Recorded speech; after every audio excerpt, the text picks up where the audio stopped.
Good evening. It is 5:30. I'll call our meeting to order. Today is July 13th, 2021. This is a regular meeting of the USD 305 Board of Education. You could stand and join me in the Pledge of Allegiance now. I pledge allegiance to the flag of the United States of America and to the republic for which it stands, one nation, under God, indivisible, with liberty and justice for all.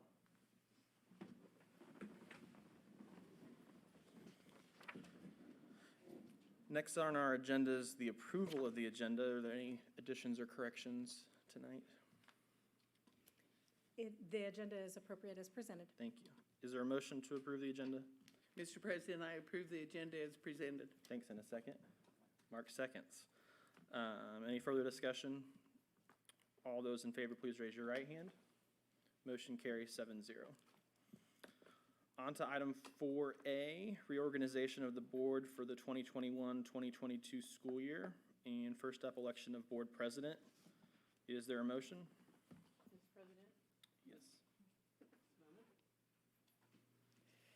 I move that the board elect Jim Fletcher to serve as president until new officer elections are held at the first regular meeting in July 2022.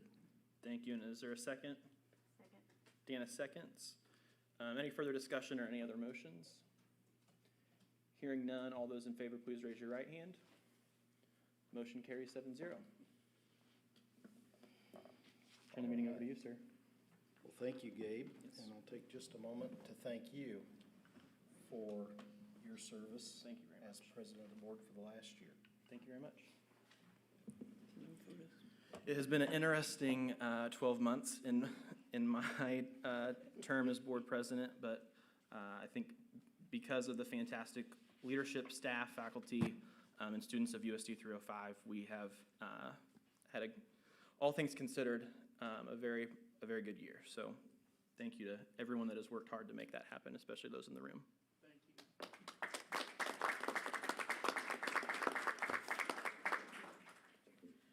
All right, next on our agenda, election of board vice president.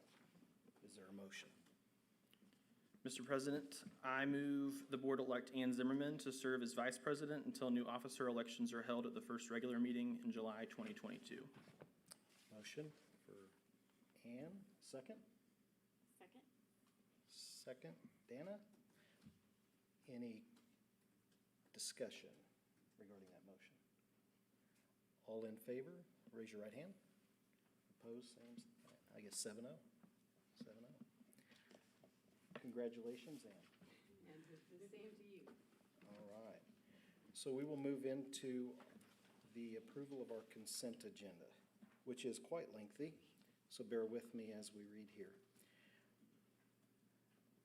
The consent agenda items for July 2013-2021, appointment of the board clerk of the Board of Education clerk, Deborah Howard, appointment of Board of Education deputy clerk, Shanna Rector, appointment of Board of Education treasurer, Lisa Peters, annual resolutions, to establish regular meetings, to waive the annual requirements for generally accepted accounting principles and fixed asset accounting, to rescind policy statements found in the minutes, to adopt 1,116 school hours, to establish home rule.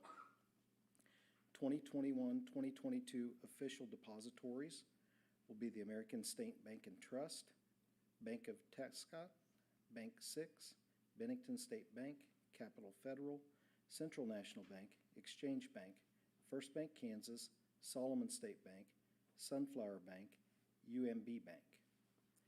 The 2021-2022 official newspaper will be the Celina Journal.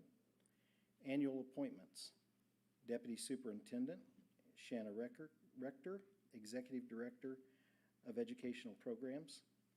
School attendance officers are the building principals.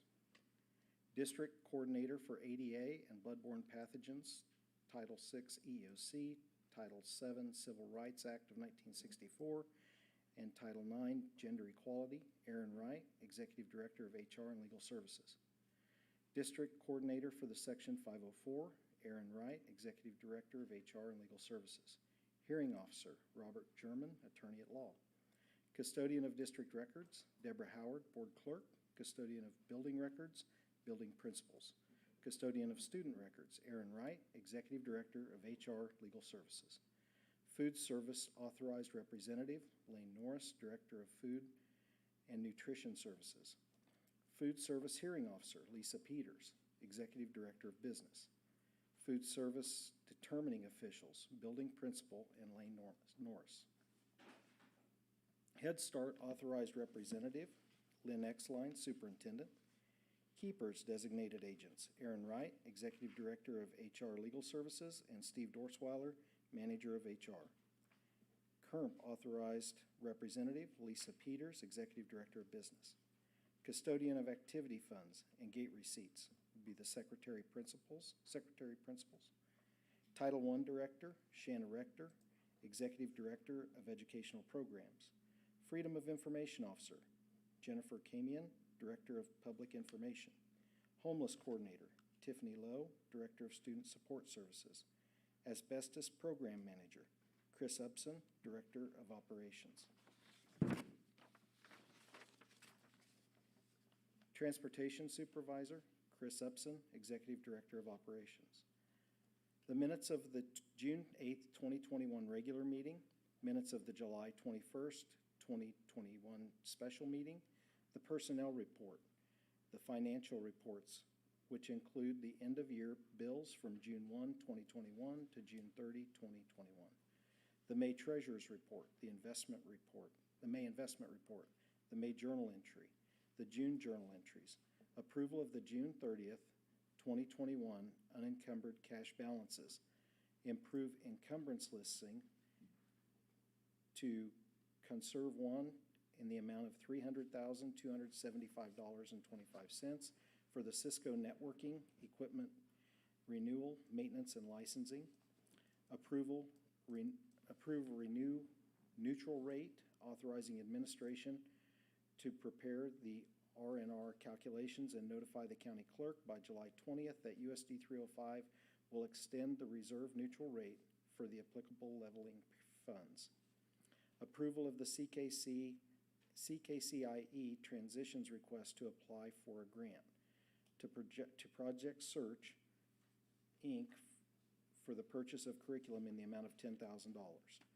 Approval of the 2021-2022 mileage allowances established at the federal mileage reimbursement rate of 56 cents per mile. Approval of the 2021-2022 petty cash funds for Central High, South High, Heartland Early Education, and the district office at $1,500 per fund. Approval of the 2021-2022 copy fees for copy of records at 10 cents per copy. Approval of the HVAC repair with Train for an open purchase order in the amount of $30,000 for ongoing FY 2022 repair charges. Approval of the HVAC technical support with Building Control Services for an open purchase order in the amount of $60,000 for ongoing fiscal year 2022 repair charges. Approval of the substitute custodial services with JMH Cleaning Service for an open purchase order in the amount of $30,000 for ongoing fiscal year 2022 substitute custodial services. Approval of liquidation in excess school equipment and supplies. Approval of the 2021-2022 facility use fees. The only change from last year's fees is the update to the Celina South Softball Complex. And approval of the Kansas Education System Accreditation, the KESA, Year 4 reports. Is there a motion for the consent agenda? Mr. President, Emma Doherty, I make a motion to accept the consent agenda. Motion from Emma, second from Mark. Any questions on the consent agenda?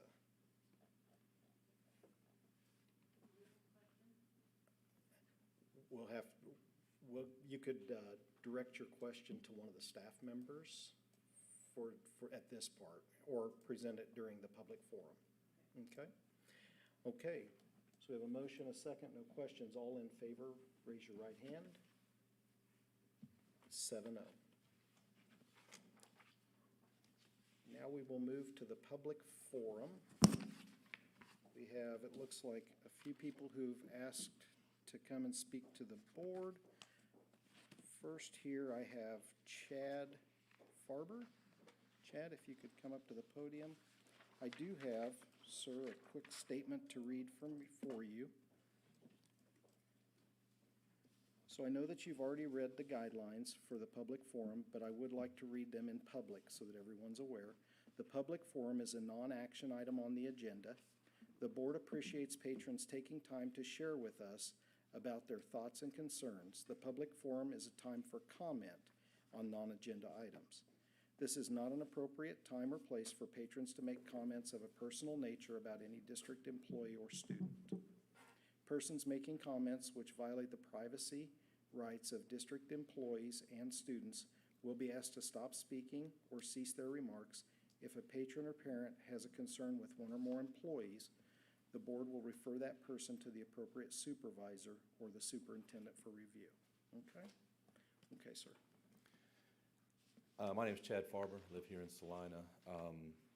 I was a little disturbed yesterday, I guess, when I saw the guidelines released for going back to school and specifically the masking policies for children. We saw an article in the paper yesterday that most districts around the state of Kansas have made masking optional for all students. That includes Wichita, Wyandotte County, the larger school districts. And I was curious as to why Celina would be an anomaly in our state. Why, or how did you come up with the decision for 12 years old to 18-year-old students to mask for those who are unvaccinated? I believe is how your report stated yesterday as I read it online. I would like to hear why, and I don't know if this is the time to hear that answer or if I need to go through and let you guys answer afterwards. I mean, we would, at this time, just hear comments. Okay, that's fine. So if you want to Understand. present your comments, and then we're Understand. happy to listen to that. Okay, so I was curious how you arrived at that decision for the students 12 to 18 years old. I'm not going to go into all the details of pro-masking and not masking for children. I was happy to see that you have changed your rules about outdoor masking. It was tough to watch at the end of last year the students who were out on the playground and had that mask on and trying to play. And I'm happy that you did reverse that decision. But I'm afraid by singling out students who have not been vaccinated, and by the way, the majority of those students, that choice is not theirs. That choice is their parents'. I believe we are not only putting them in a discriminatory position, but we are also putting a target on them. Over the past several years, there's been a lot of comment about bullying, and boy, our school system has worked hard to try to avoid bullying, try to avoid the issues that our students have to go through and make our school system, especially our district here, a place where students can feel safe and they can learn in a protected environment.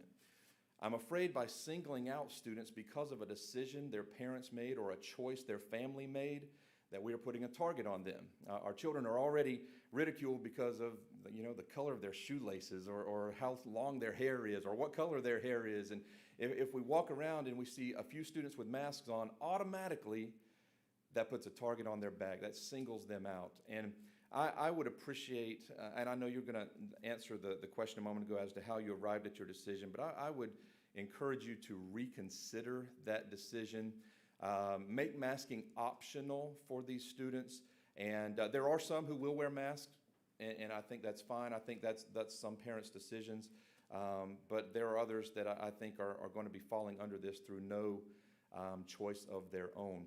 I do appreciate the effort that went into it, and boy, there was a lot of detail on your website about masking and unvaccinated and vaccinated and so forth. But we've all seen the reports. There are questions about the vaccine. It's not approved. Just a month ago, the WHO reversed their decision and said all children under age 18 should stay away from the vaccine. Of course, it's been changed now. Yesterday, we saw a report where Johnson & Johnson came out and Guillain-Barré disease is related to vaccines. I'm not here to argue vaccine versus unvaccine. I think what's important here today is to look at the status of our children when they attend schools, and putting any undue burden upon them as it relates to others looking at them, whether it's staff or other children, that's a concern to me, and it should be to all of us. So I would encourage you to revisit that. I know it's late and you're trying to get everything ready for the school year, and I would love to hear an answer as to how you arrived at that as well. Thank you. Thank you. Thank you for taking time to visit with the board. We always encourage and value input from the community and USD 305 patrons, and we appreciate your sharing your thoughts. Carol Reed.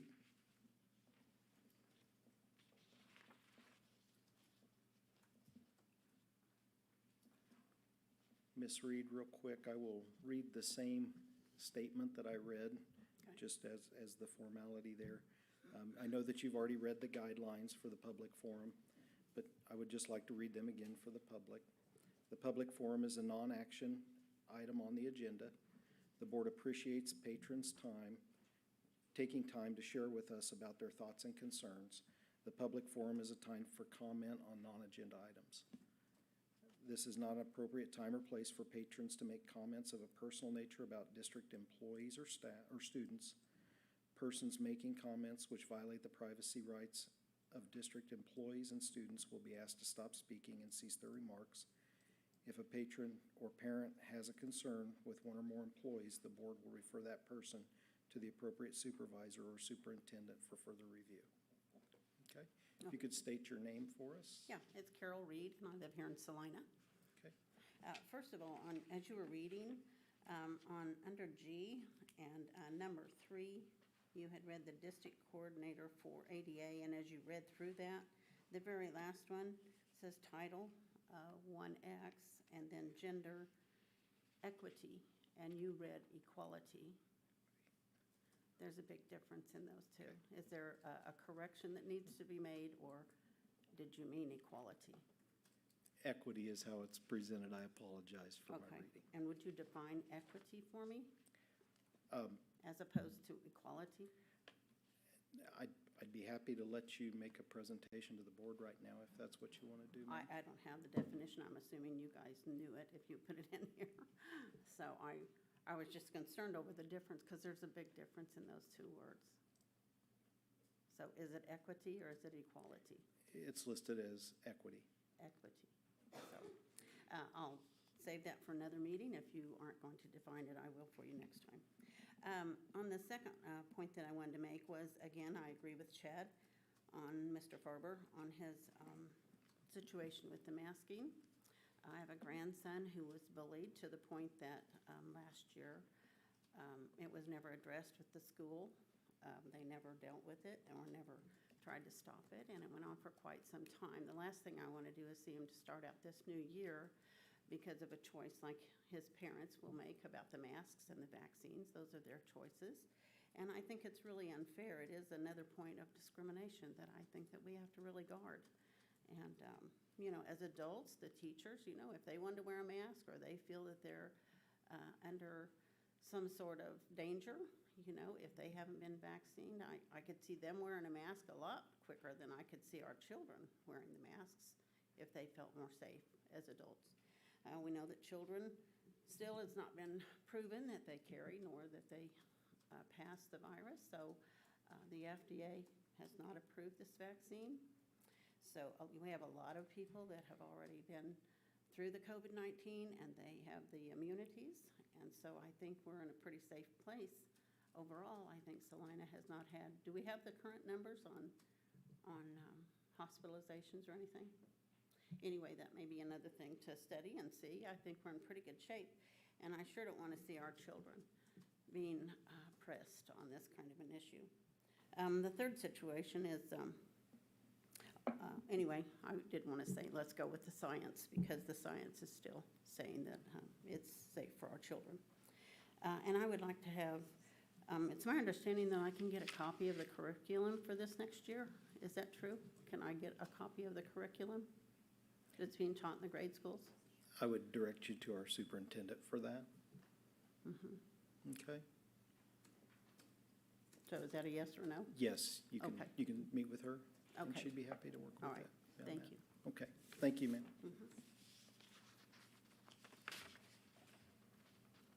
Raiden Gonzalez.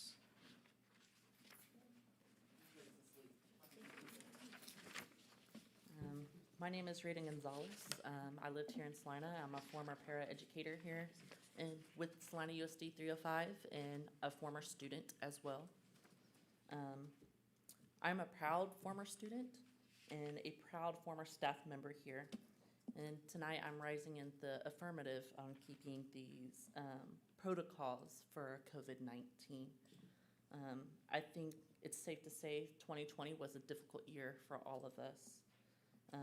Even more challenging when we started planning out this new year. We rose to the occasion to do our jobs, whether it was teaching or helping students who have special needs or online learning, and that took a lot of guts for the Board of Education to get done and work with higher officials to do that. I'm not gonna post blame on whether or not we should not keep them or whether we should, but in my opinion, we should keep those safeguards up. And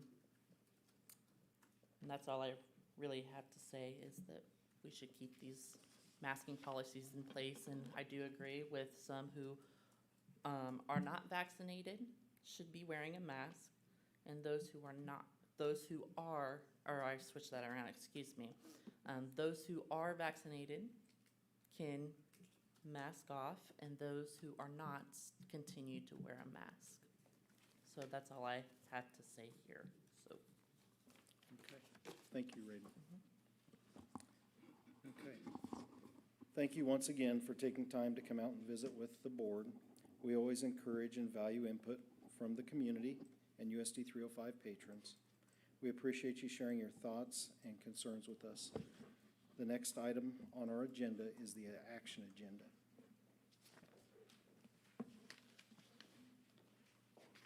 First item on the action agenda, 2021-2022 salary and work conditions for certified staff. Ms. Good Erin evening. Wright. I'm here to present to you, as you just stated, the proposed salary and working condition changes for various staff groups tonight. We'll start with the certified staff. As you know, we completed negotiations this year with NEA Celina, their bargaining team and our bargaining team sat down, and I think we finished in 2 sessions this year, is that right? It was very amicable, and I think we have some good quality changes here for your all consideration. So they are in your packet. I will just go down briefly. The major changes are the addition of $915 to the base of the certified salary schedule, which would bring that base up to $41,300, and movement on the salary schedule for those who have attained the graduate credit hours necessary to increase their education and move over on the schedule. We amended the winter recess to include language stating that it will be not less than 7 consecutive days. Before it was a range of 6 to 10, so now it'll be no less than 7. We made some changes to the duty day and planning time. Primarily, those changes revolve around the administration being able to schedule some of the planning time that was not individual plan time, that was already time to be used for meetings and that type of thing, staff trainings, to allow them to be able to assign teachers to substitute coverage for other classrooms in the event that we cannot cover the absence through other staff members or our regular subpool. We also increased the pay for those situations when our teachers sub for other teachers from $20 an hour to $30 an hour.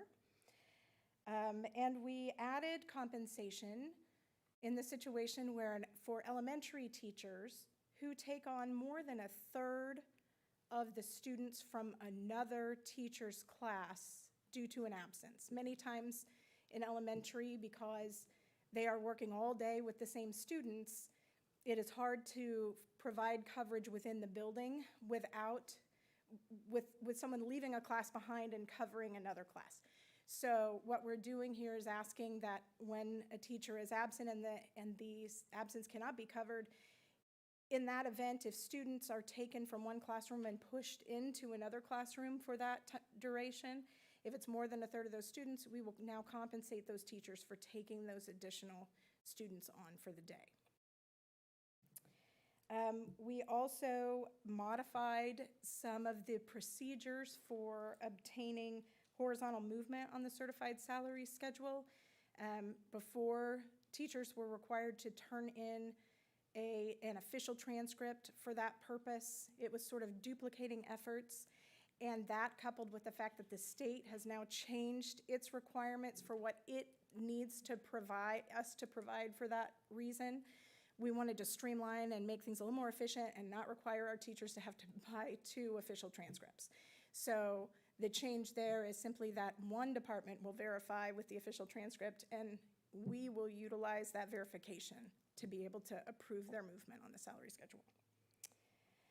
We also amended the deadline on the early notification incentive. The language used there had the practical effect this year of eliminating the earliest notification deadline, because the language used to say at the end of the first semester, which this year, because of the late start, didn't occur until after we were back from the winter recess.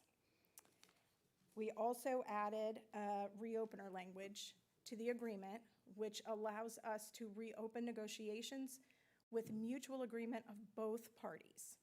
So if either NEA Celina or the district would like to reopen negotiations for some reason, we would now request that of the other party.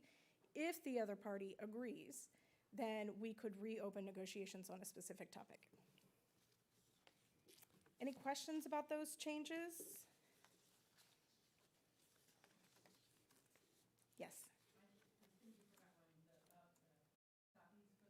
Oh, my apologies. We eliminated the need for teachers to pay for copies of their personnel file. Thank you.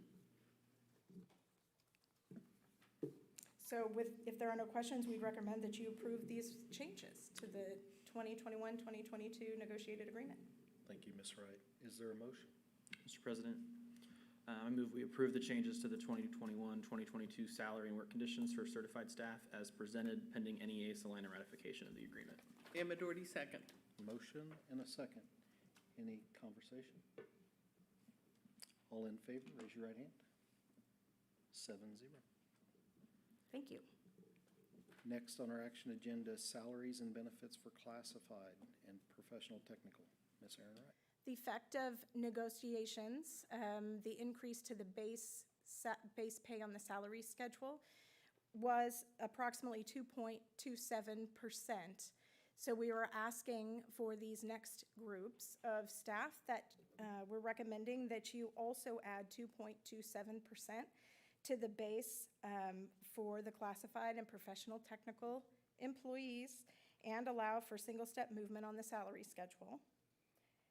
That would include all classified employees, administrative office personnel, education office personnel, instructional support staff, maintenance and operations, and food service, as well as professional and technical employees, Head Start teachers, and several other groups which do not have placement on a specific salary schedule. Those are homebound teachers, classified substitutes, food service substitutes, bus driver substitutes, maintenance substitutes, and bilingual educational support substitutes.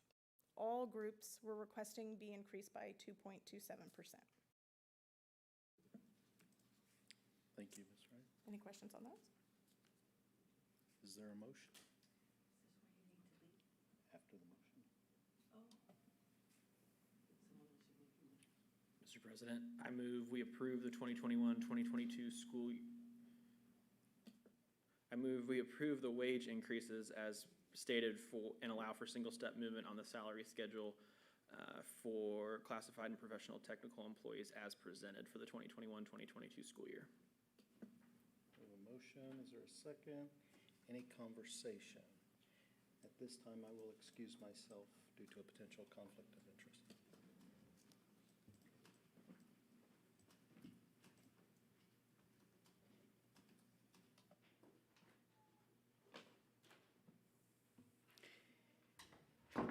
As Vice President, I will now call for the vote, and if there's no more discussion, all in favor, raise your right hand. Motion carried, 6-0. We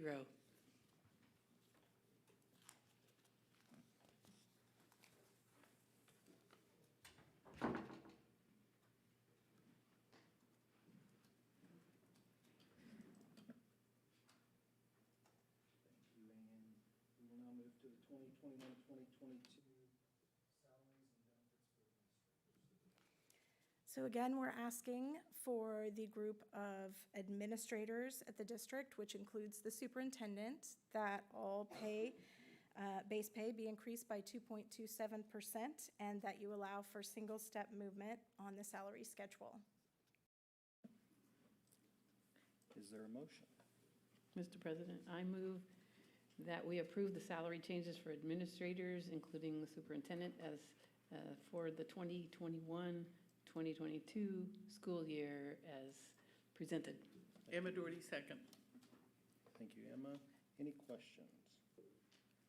All in favor, raise your right hand. 7-0.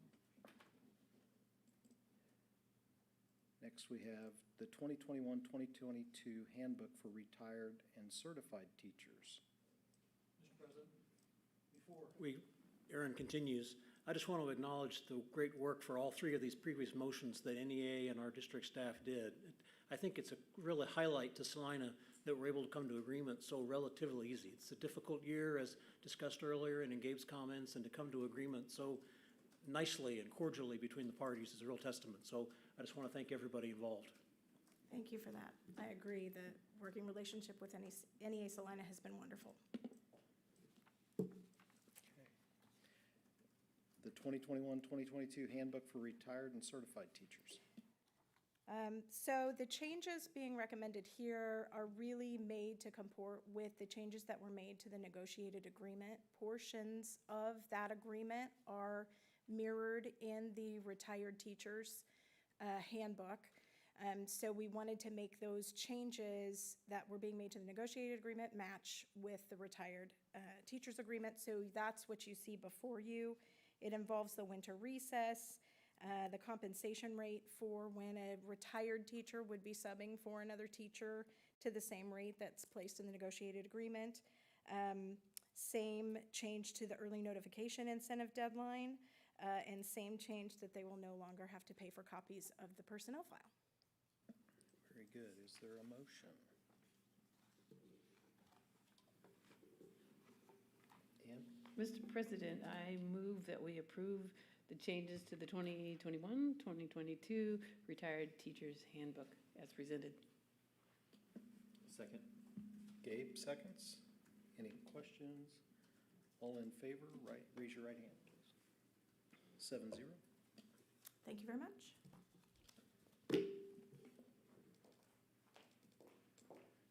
Retention incentive, Ms. Exline.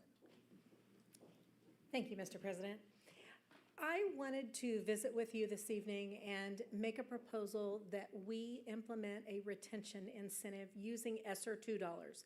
As you know, we have received federal funds in response to COVID, and those funds, initially we were being told that they could not be used for this purpose, but the Kansas legislature has now said that they are encouraging school districts to go ahead and try to do some sort of retention or premium pay.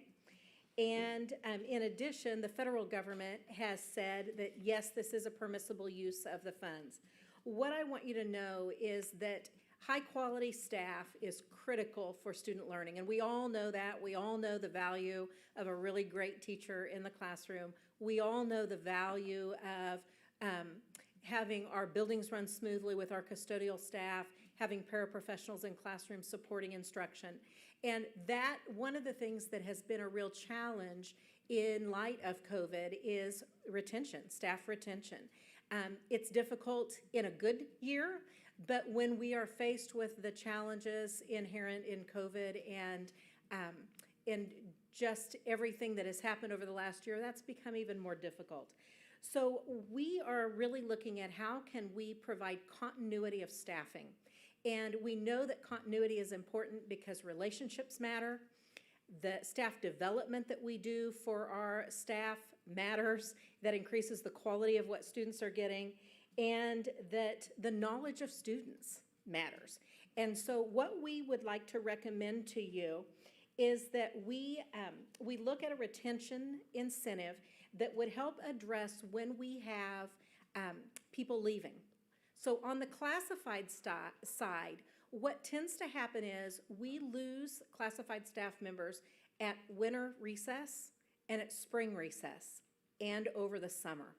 And so in your packet, we have a proposal to do a retention incentive that would be an incremental pay. So if an employee were here at the beginning of the year and still here in October, they would get part of the money. If they were still here then in January after winter recess, they would get additional money. And if they were here at the end of the year, they would get additional money. And then in year 2, we would have an additional incentive. So we are recommending, and that would be for classified staff, and then for certified staff, because they're under contract, we're recommending that we do that in one lump sum. The recommendation is that we do $1,500 incentive pay, and that anyone who works full-time would get 100% of that. And in order to make it easy for the business department and for us to not spend countless hours trying to parse out the portion of time people work, that if they are 50% or less, that they would get 50% of that $1,500. Our goal is to have the very best staff we can for our students each and every day in the classrooms, and we think that this would be a way for us to support doing that. What questions do you have for me? Not so much a question, just a comment, if I may.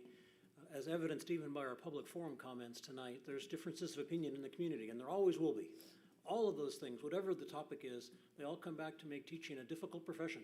So, and we need quality teachers to teach the students. If we don't have enough teachers, class sizes increase. It's a domino effect the wrong direction. I'm thrilled the federal and state governments have made this possibility. I personally appreciate the administration putting together a proposal. It's the right thing to consider to try and help us retain the best quality teachers.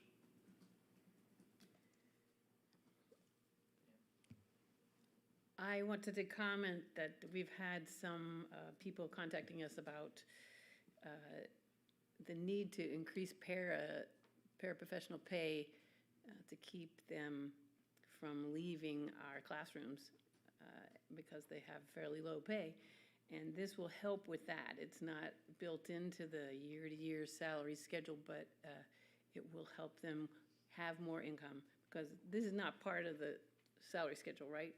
So just additional money. Right, that is correct. And you're right.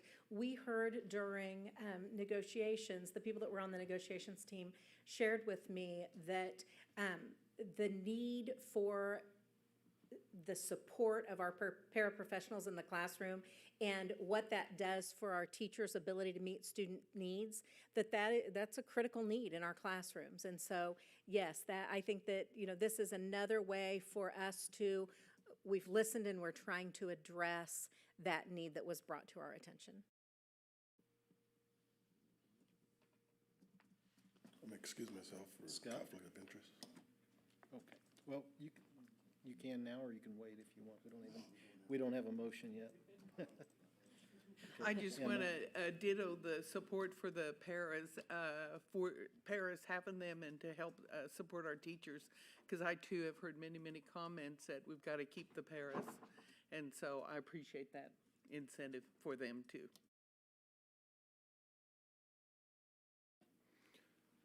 Mr. President, if I may, I'd like to move that we approve the retention incentive as presented. Okay, we have a motion And majority second. and a second. I'll let you choose, Deborah. We've got 2 seconds. Oh, okay, great. And at this time, I'm also going to step out due to a potential conflict.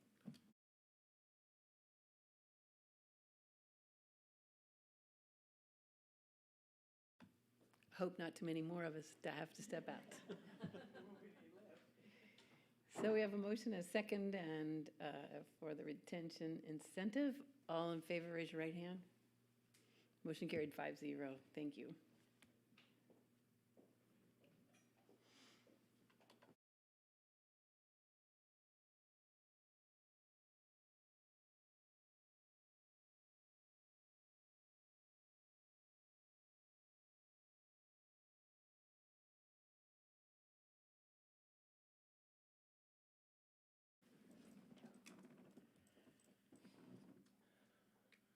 Okay, board representative appointments, Ms. Exline. Okay. At this time, we need for you to approve the board representative appointments for the different advisory boards that our board is represented on throughout the community. These are critical positions for us to be informed about what's happening both in the district and outside of the district. And so at this time, my recommendation would be to approve those as presented. Thank you. Is there a motion? Mr. President, I move we approve the 2021-2022 board representative appointments as presented. There's a motion. Is there a second? Mark? Any questions? All in favor, raise your right hand. 7-0. Ms. Rector, the 2021-2022 Celina Virtual Innovation Academy Handbook. Good evening. And I actually am very excited that since we met in June, I actually have a official name for our Celina Virtual School. And so the name of the school is Celina Virtual Innovation Academy. And so today we have Tracy Hutton, the principal, in the audience, and it is her official first day as principal. So it's exciting to be able to talk through the handbook today. Lots and lots of work has already been done. So if you remember back in June, I brought wording forward that was unique to the virtual handbook. And so the board has already approved language for other handbooks, the secondary and the elementary handbooks, and some of that language will be pulled forward into this particular handbook, such as the notice of non-discrimination, skyward information, so different segments that are universal to any school that we have. And so what you have in your packet today is the unique information that is to the virtual school. And so as you look through that and reviewed that from the June board meeting, is that, we went over the mission statement, the core values, the roles and responsibilities. So as you look through that segment, it really talked to the unique attributes of a virtual school and the focus of the Celina Virtual Innovation Academy. We will be accepting full-time students at the Virtual Academy, and so that way students will enroll as a full-time student. And today actually is also the first day of enrollment. And so we already have the online enrollment process happening. And so as families enroll, they can enroll either in the on-site school or they can actually enroll in our Celina Virtual Innovation Academy. And I just wanted to point out that, expectations at the Virtual Academy with truancy and attendance and all of the curriculum expectations and so forth and the graduation requirements, those hold true for our Innovation Academy students as well as our students that are in on-site buildings. And so one of the things that I wanted to speak to specifically also is that in regards to the Celina Virtual Academy, we are going to have our students will have to be full-time students. And I did want to talk a little bit about eligibility because I think that is a question that families have, and that is some of the information that was shared in the online enrollment process. But our eligibility is that students will not be able to be involved in CASHA activities. The virtual school will work very hard to make sure that there's lots of opportunities to look at the strengths and the talents of our students. But due to CASHA requirements for students to attend both the on-site school and the virtual school, we will not be able to have students participate in CASHA activities. And so that's something that we have very much informed parents about so that way they know as they're making that choice. You'll also see that we have things that are unique to the virtual school when it talks about dress code and academic dishonesty and some of the things that might be a little unique to a virtual environment. They wanted to make sure they outlined some of those characteristics. And then also just that, there will be times that they will be coming onto our campus for different instructional activities, but also for mandated state testing. And so that is one of the requirements from KSDE, that students be on site for testing. And so I would open up to questions about our virtual academy and, Celina Virtual Innovation Academy. It is a mouthful, but I'm sure that the students are really excited about being able to be part of that, and that way we can really identify that it is a unique entity. So, any questions? Yes. As you all have presented to interested families, have there been any points in this that they felt contentious about? Have you had pushback on any of the issues? We have not had any pushback from any of the families. We had probably close to maybe 30 families or so that came to our open invitation. We had 2 different sessions, one during the evening and one during the day, for families to learn more information.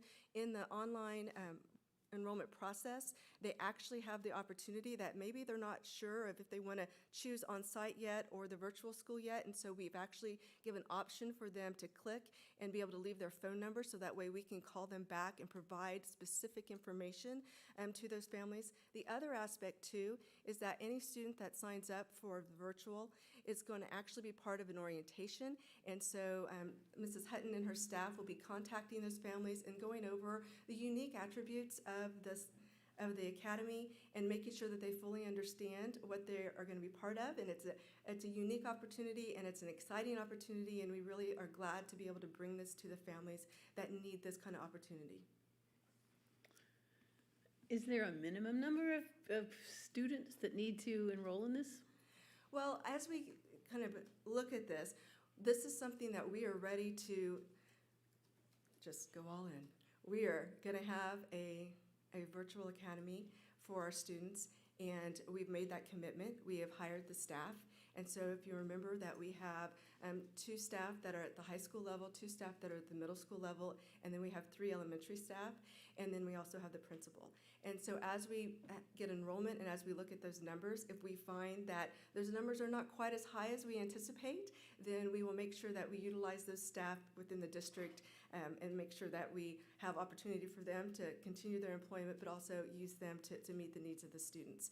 We expect probably, we initially had over 100 students show interest, or 100 families show interest in having the virtual academy, and so we are projecting that we should have close to 100 students. Thank you. There are no other questions. Would entertain a motion.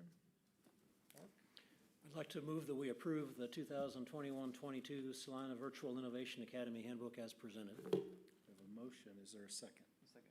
Gabe? A motion and a second. Any discussion? Mr. President, I'm just going to call it the SVIA for short. I was feeling a little guilty. I kept trying to get it out the same time everywhere. I'm going to have to practice, but I think that we have a big future in front of us, and so that name is just going to roll off the tongue as we move into the future years. Everybody knows those initials, so I thought we'll put it in there. Thank you. I don't know that it's, But thank you. I don't know that it's better if we have a shorter name, or worse that we have another acronym. Okay. We have a motion and a second. All in favor, raise your right hand. Opposed? Motion carries 6-1.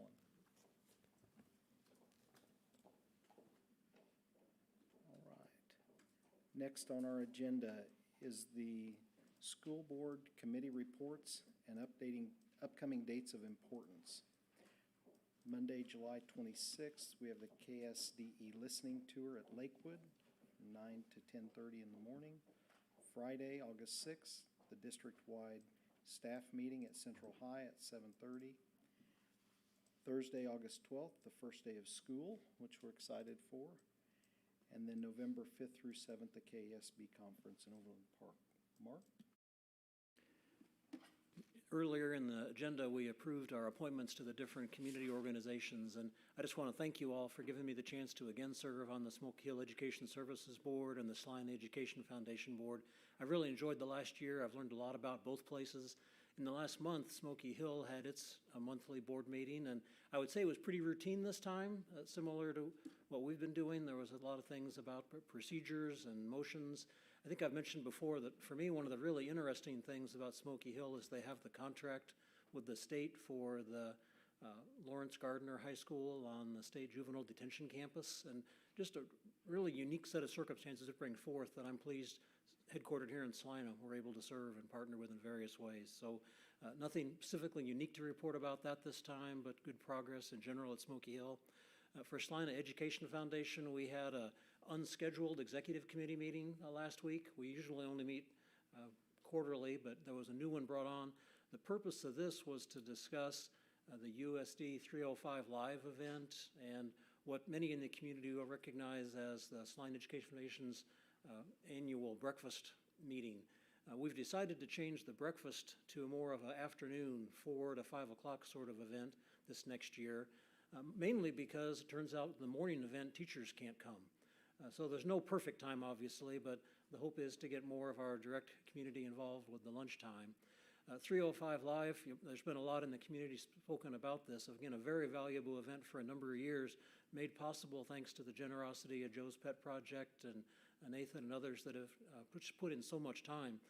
They are no longer going to be able to be involved, so the decision is how to proceed with 305 Live or try something different. And in short, we've asked Michael Chambers to try something different. So look forward to future things there from Celina Education Foundation. Other thing I would note as far as activities for the last month was our board retreat, which I enjoyed that time, good conversation, and I think it helps us continue to work better as a team. So thank you all for the time here. Thank you, Mark. Ann? Yes, I attended Equity Council in June, and what our entire meeting was about was electing new members, which is an interesting process because people apply to be on the Equity Council, and they answer questions about themselves, but we don't know their names. So we don't know who they are, except that we know how equity affects them. We know their categories of race and other details. Some were veterans and some, anyway, all sorts of categories that they put themselves in. And so it was an interesting process. We had the election and we know which of those won, but we don't know who they are yet. So it will be, I think, August or September, maybe, before we find out who we've elected to the Equity Council. I also attended the Celina Adult Education Center graduation, and that was an interesting kind of like a drive-by graduation, except it was a walk-by. People came in one door, got their diploma, and everyone cheered, and their name was announced, and their picture was taken with a sign, and then they left, and the next person eventually came in, and they kind of trickled in over a course of about an hour and a half. So it was an interesting process, and I can't quite remember how many people it was, maybe a dozen or so. I might be all wrong on that, but it was fun to see a lot of people outside of ordinary high school years getting their high school diploma. I also attended the board retreat, which was a great time with all of you fine people. Thank you. Very good, thank you, Ann. Anna? I attended a CKCIE meeting where we welcomed Jeff as our leader. Very excited about that. I attended the Board of Education retreat, and on Monday, I attended a LIFT meeting where we had a lively discussion about how to interview our LIFT recipients and really looked at the interview questions and looked how we could make it better for us. So we're getting people that fit USD 305, and I think that was super successful, so. Very good, thank you. Gabe? Got nothing to report. Scott? I attended the retreat. That was enlightening as usual. The education graduation for the other students was extremely, trying to use the right word here, be politically correct. I really enjoyed that, and I would like to see us do even more for them, because that is a challenge, to suck it up and go back and do what needs to be done to get that piece of paper, and sometimes it's humbling. And so I want to commend each one of those that went through that process. My mother went through that process and got her high school diploma just before my sister did. And that was a goal of hers, and she was extremely proud. I still have her certificate today. And so I am extremely proud of that service that is offered, and I would like to see us do even more to award those folks who sucked it up and got the job done. So kudos to the staff and all of those who take on that challenge. Thank you, Scott. Emma? Okay, I too attended the board retreat and was really excited about reviewing the strategy and our protocols for 21, 22 in the future. I love being on the Smoke Hill Education Service Center as an alternate, but Mark is always there, so I don't get to go. But anyway, they keep me informed of things, so I appreciate that. I appreciate serving on the District Health Council, and this last year, school nurses are very, very valuable, and it was really brought to the forefront this last year how valuable they were with the COVID and their assistance. In addition to that, with the Health Council, the meal innovation that everybody in the dietary department had to go through to provide balanced meals, whether it was drive-through, and in all kinds of weather and all of those things. So truly appreciate all those people. And so thank you again. Thank you, Emma. I also attended the board retreat. I thought that was a very good time for us to focus on our priorities, where we're at and where we're looking. And the adult ed graduation. I echo Scott. That's a huge, every student who graduates has a story. And I don't think any of them should be minimized at all. So, Superintendent's Report, Ms. Exline. Okay, a couple updates for you. First, I was able to attend the Kansas-Missouri Superintendents Board of Directors Forum. I am one of the people that's actually on the Board of Directors for that, and we developed the professional learning for that group of 120 superintendents from the 2 states. And so that was a really neat opportunity, and thank you for allowing me to be part of that.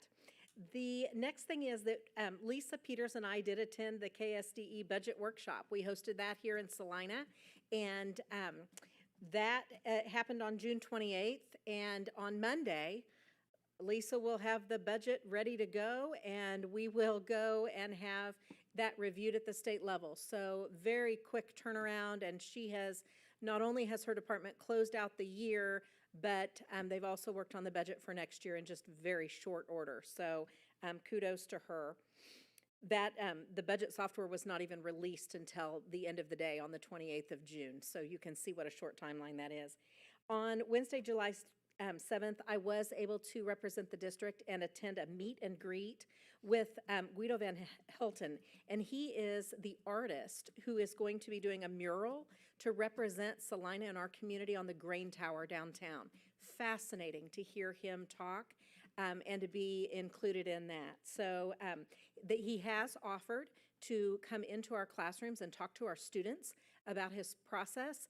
And so Shanna Rector will be following up with the Celina Art Center to get that scheduled, because we really think that our students, especially our students that live in that area, to be able to meet him, hear what he's doing, and then see that transition, that grain tower, will be really, really a positive experience for them.